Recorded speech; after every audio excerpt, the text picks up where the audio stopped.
जे किछु महत्वपूर्ण कार्य सब जे छै जे बेनीपुर के बहुत दिन से रुकल रहे आ बेनीपुर के जनता के ओहि पर बड़ा ध्यान रहे, तकरा हम निष्पादित करे के कोशिश केलिए हन।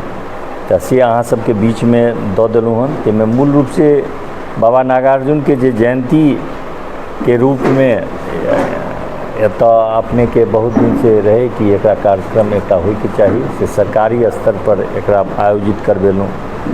और हम रहैत रही नवादा में, तो बहेरा झंझारपुर पथ के घोंघिया में बराबर जाम के समस्या रही छली। तो हम पहिल काज ओते से स्टार्ट करूँ, ओकर चौड़ीकरण करेलहुँ और आइ 5 मीटर के उ सड़क भऽ गेल हन।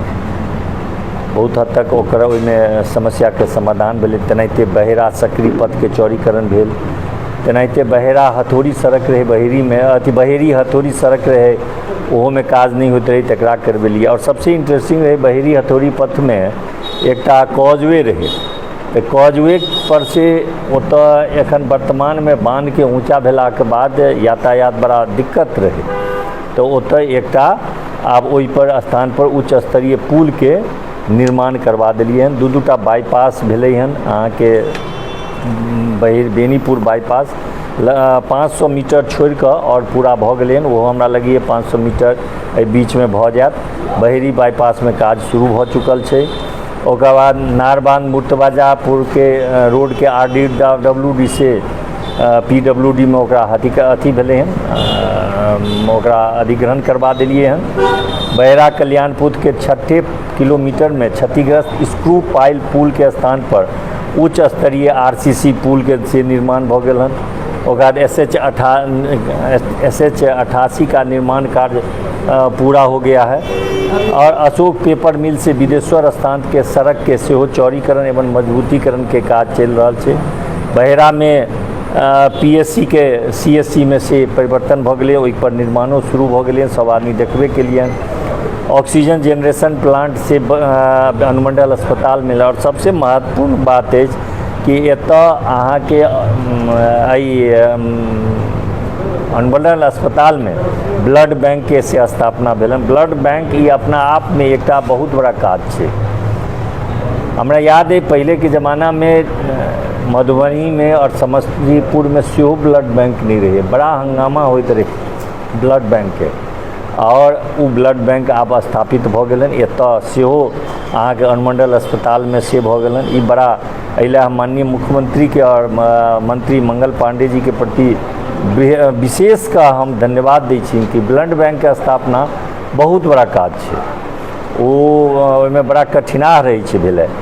ओहि के बाद तो और जते काज सब छै से सब हॉस्पिटल के सुविधा में और कई जगह भेलै हन। और बिलट महता आदर्श महाविद्यालय जे बहेरी में 52 वर्ष के बाद ओतऽ साइंस के पढ़ाई शुरू भेलै और कॉमर्स के पढ़ाई से शुरू भेलै। ओतऽ सबसे इंटरेस्टिंग रहे कि साइंस के पढ़ाई होइत रहे ISC में और फिजिक्स और मैथ पढ़ नहीं रहे।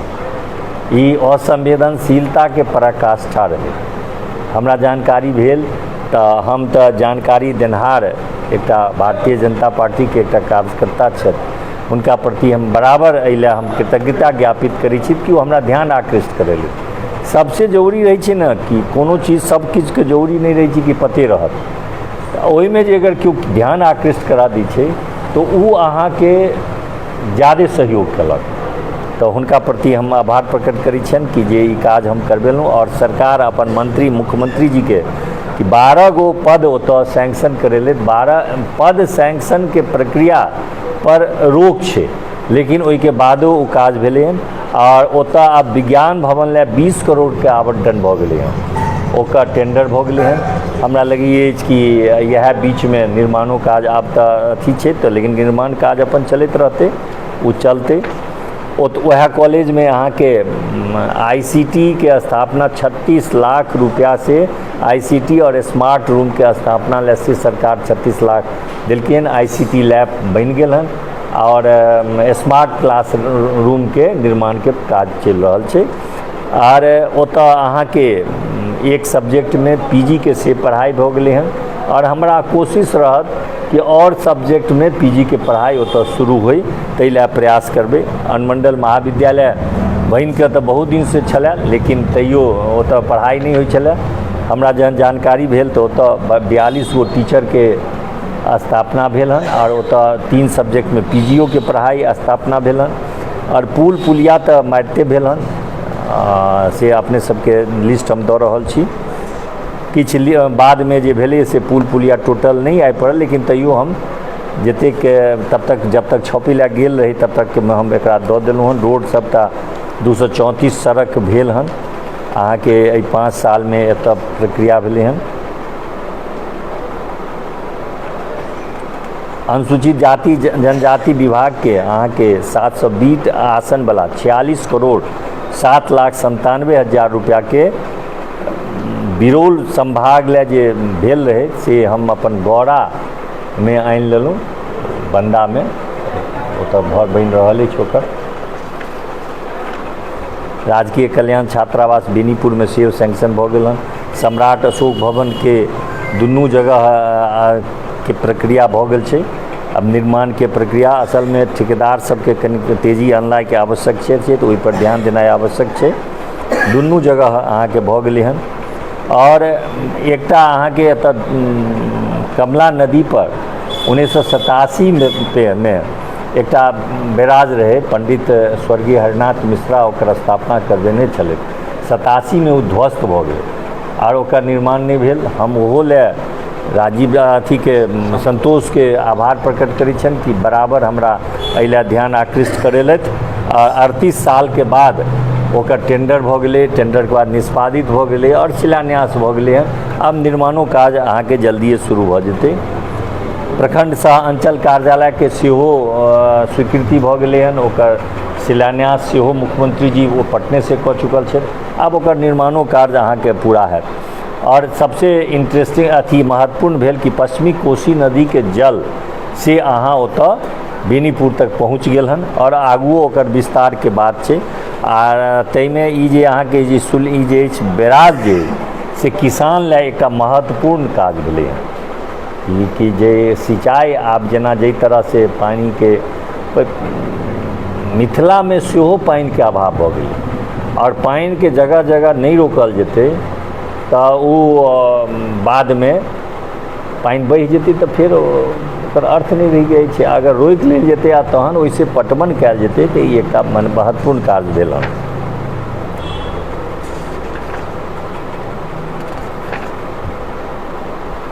एकटा और छलै श्रीपुर जगत और सीमा बल्हा राजस्व ग्राम 92 में ई चलि गेल छलै अलीनगर। बहुत आदमी ओहि मामला में हुनका जेलो जाय पड़लन और 33 साल के बाद हम आभार प्रकट करै छियनि एखन के वर्तमान जे भारतीय जनता पार्टी के प्रदेश अध्यक्ष जे मुख्यमंत्री जी हुनका कहलखिन, निर्देश देलखिन तऽ बड़ा तेजी से काज करा कऽ ओ तीनों अंचल के फिर से बेनीपुर आबि गेल हन। आब बेनीपुरे में ओतऽ काज होइए। ई तीनों अंचल के लोग एतऽ से जाकर ओतऽ काज करबै के बड़ा परेशानी होइत रहे।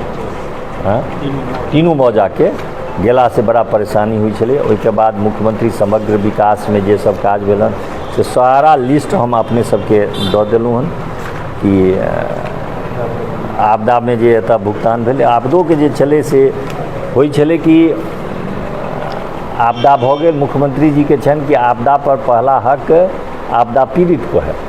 तो हम जरूर कोशिश के लिए कि आपदा पीड़ित के समय पर राहत भेट जाए, ओहि में हम बराबर प्रयासरत रहलिए। संभवतः ओकर पंचायत सरकार भवन और भेल। हाँ, कोविड वाला के सेहो सबटा के इमीडिएट भुगतान भेलै। और कोविड में अहाँ सबके बड़ा प्रसन्नता है कि अनुमंडल अस्पताल में एगो डी नहीं भेलै, सब जगह डी भेलै, लेकिन अनुमंडल अस्पताल में एगो डी नहीं भेलै। और हमर कोशिश जरूर रही छलै कि कोविड के समय में अनुमंडल अस्पताल में कोविड के जे मरीज जे रही छलै तऽ दूरी तऽ मेंटेन करै छलिए जे ओकर गाइडलाइन रहे, लेकिन हम जरूर अंदर जाकर कोशिश करै छलिए कि हुनका सबसे भेंट करिए ताकि जहन हम चलि जेबै तऽ प्रशासन निश्चित रूप से जेबे करते। कोशिश के लिए हन एकटा ई अपने सबके देलहुँ हन। और जे छूटल बढ़ल काज जे हेतै तो सब पार्टी हमरा फिर से एतऽ अपन नॉमिनी के रूप में दिलथि हन, फिर जनता चुनि के भेजता तो जे काज सब छूटल बढ़ल हेतै से काज हम आगू करबै। यह जानकारी दै ला आइ अहाँ सबके हम बजेलहुँ हन। काल्हि नामांकन करबै, ई सूचना अहाँ सबके सब गोटा हाथ में अछि ने। रामनारायण ठाकुर जी